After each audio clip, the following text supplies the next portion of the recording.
This is not about working harder. It's about positioning yourself differently.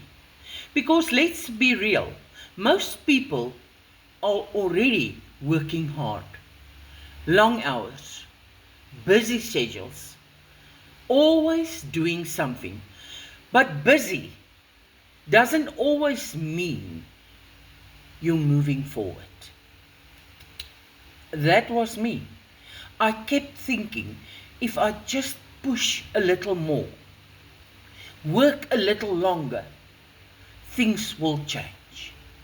But nothing really did. So I stopped asking, how can I work harder?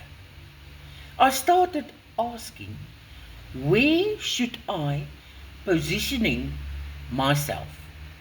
Because the right environment, the right system, the right opportunity can do more for you than just effort alone. It's not about doing more. No, it's about doing things that actually multiply. It's still builds while you're not working. Hard work matters, but where you place that work matters even more. So maybe the real question is, are you just working harder, or are you financially positioning yourself differently?